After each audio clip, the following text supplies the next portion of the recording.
ఖరీఫ్ సాగుకు సంబంధించిన ఏర్పాట్లలో తలమునకలైంది శ్రీకాకుళం జిల్లా వ్యవసాయ శాఖ. సీజన్ దగ్గర పడుతున్న వేళ అన్నదాతలు సైతం సాగు పనుల్లో నిమగ్నమవుతున్నారు. జిల్లా వాతావరణానికి తగ్గట్లుగా విత్తనాలను సరఫరా చేసేందుకు అధికారులు ఇప్పటికే ఏర్పాట్లు పూర్తి చేశారు. ప్రభుత్వం నుంచి రాయితీ ప్రకటన కూడా రావటంతో విత్తనాల పంపిణీకి సర్వం సిద్ధమైంది.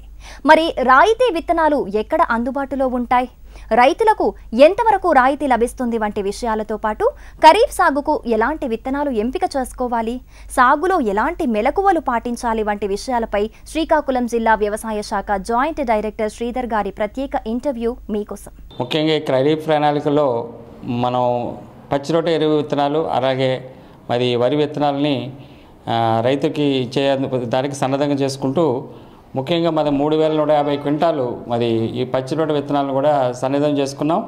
ఆల్రెడీ మనం డీకృషిలో యాప్ ఉంటుంది, మనకి ఆ డీకృషి యాప్లో రైతు సోదరులందరూ కూడా రిజిస్ట్రేషన్ చేసుకుని మన పేమెంట్ కూడా కట్టే విధానంగా మనం ఈ ప్రాసెస్ స్టార్ట్ చేసాం. ఆల్రెడీ పచ్చిరొట్ట విత్తనాలు ప్రతి ఆర్బీకే ద్వారా మన విత్తనాలు కూడా సరఫరా చేయడం జరుగుతుంది. ముఖ్యంగా ఈ యొక్క చౌడు నేలలు మరి అలాగే మరి ఈ బేలా ల్యాండ్లు అంటారు మనకి సోంపేట డివిజన్ ఆ ఏరియాలో, ఆ బేలా ల్యాండ్కి ముఖ్యంగా జీలుగా పంటని మనం పచ్చిరొట్ట విత్తనం మనకి ఎక్కువగా ప్రమోట్ చేస్తున్నాం. ఆల్రెడీ సుమారు ఒక 25 లక్షల వరకు కూడా పేమెంట్ కూడా జరిగింది, సుమారు ఒక 600 క్వింటాలకి. మరి ఈ ప్రక్రియ మరి సాగుతుంది ఇంకో 10 రోజుల వరకు.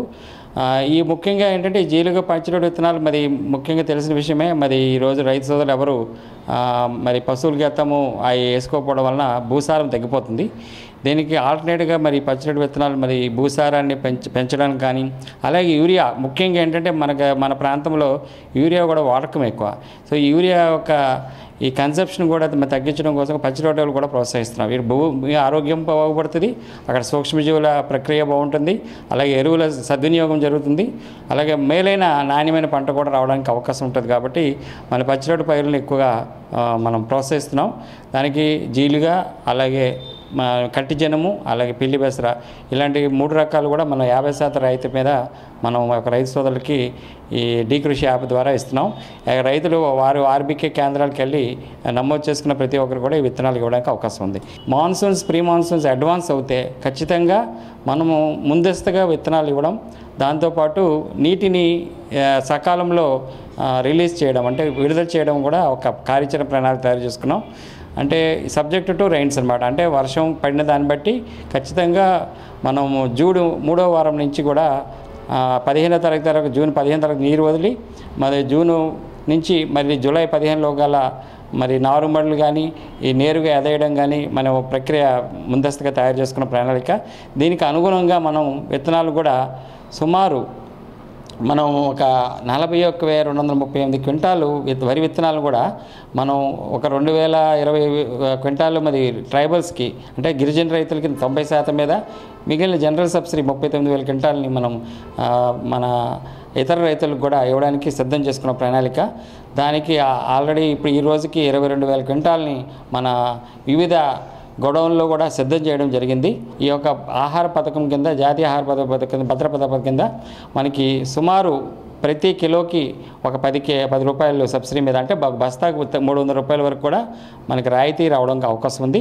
ఇక్కడ దాని మీద కూడా ఈ యొక్క 41,000 క్వింటాలు కూడా మనం రాయితీ మీద ఇవ్వదలుచుకున్నాం. ముఖ్యంగా ప్రొక్యూర్మెంట్కి అనుకూలమైన రకాలని మనం ఎంపిక చేసుకొని ఆ రకాలని ఏపీ సీడ్స్ ద్వారా విత్తన సేకరణ చేయించి వారి ద్వారా ఈ విత్తనాలు ఇవ్వడానికి మనం సిద్ధం చేసుకున్నాం. ముఖ్యంగా స్వర్ణ రకం మనకు తెలిసిందే, మంచి పాపులర్ రకం ఇది. మరి అన్ని నేలల్లోనూ ఈవెన్ చౌడు నేలలో కూడా అనుకూలమైన రకం ఇది. మరి ఇలాంటి రకం కూడా మనకి ఈరోజు కూడా మంచి డిమాండ్ ఉంది మన శ్రీకాకుళం మిల్లింగ్లో కానీ, లేకపోతే రైతుకు తినడానికి కూడా మంచి రకమైన అనుకూలమైన రకం. సో ఈ స్వర్ణ మనం ఇచ్చే మేజర్ షేర్లో దగ్గర 35% స్వర్ణం ఇస్తున్నాం. అలాగే మనకి ఇంకొక మిల్లింగ్ పనికొచ్చే వెరైటీస్ ఏంటంటే MTU 1061 అలాగే ఇంద్ర అమర అని MTU 1064 ఈ 2 రకాలు కూడా మరి మంచి రకాలండి. ఈవెన్ ముంపుడు భూములు కానీ లేకపోతే చేను పడిపోవడం కానీ మరి కొంతవరకు దోమపోటు తట్టుకునే రకాలండి ఈ 2 రకాలు, ఈ MTU 1061 1064. సో మిల్లింగ్లో కూడా నెంబర్ 1 రకాలు.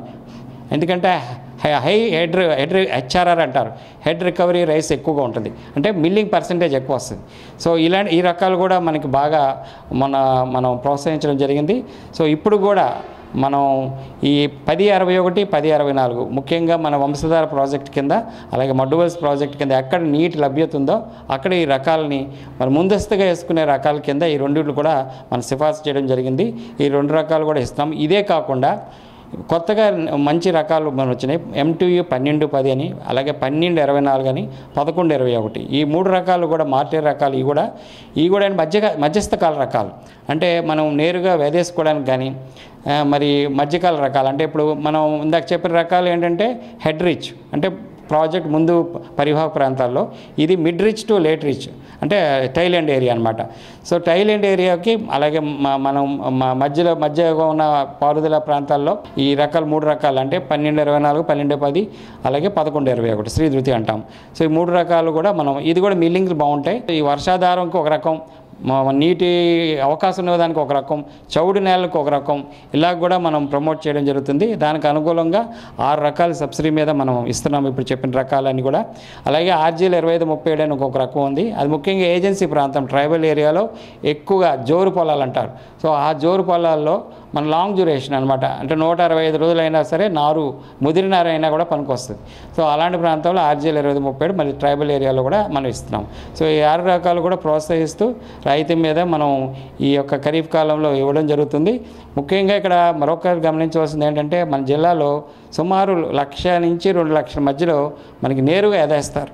ఈ నేరుగా ఎదేసేలో కూడా ముఖ్యంగా దీర్ఘకాల రకాల కంటే కూడా మధ్యకాల రకాలని మరి నేరుగా ఎదేసే పొలాల్లో వేసుకుంటుంటే వారికి అంటే ఆ యొక్క అనుకూలమైన వాతావరణం, అంటే వర్షం పడిన వెంటనే కాకుండా 2-3 దుక్కులు తిని ఆ యొక్క అనుకూలమైన వాతావరణం వచ్చిన వెంటనే నీటి లభ్యతను బట్టి కూడా ఈ రకాలు వేసుకుంటే మరి నేరుగా వెదవేసిన పొలాల్లో కూడా మనకి అనుకూలమైన దిగుబడులు వస్తాయి. ఈసారి ఖరీఫ్కి మనం ముందస్తుగా వెళ్దామని ప్లాన్ చేసుకున్నాం కాబట్టి government of AP, government of India కూడా మనకి అంటే కేంద్ర ప్రభుత్వం కానీ రాష్ట్ర ప్రభుత్వం నుంచి కానీ ఎరువు లభ్యత ముందుగానే సరఫరా చేయడం జరుగుతుంది. ఇది కూడా ఆర్బీకే స్థాయిలో అన్ని ఎరువులు కూడా అంటే ముఖ్యంగా యూరియా, DAP అలాగే కొత్తగా ఈసారి అంటే నానో యూరియాను కూడా ఇస్తున్నాం. సో ఒక 1/2 లీటర్ నానో యూరియా 1 ఎకరానికి సరిపోతుంది.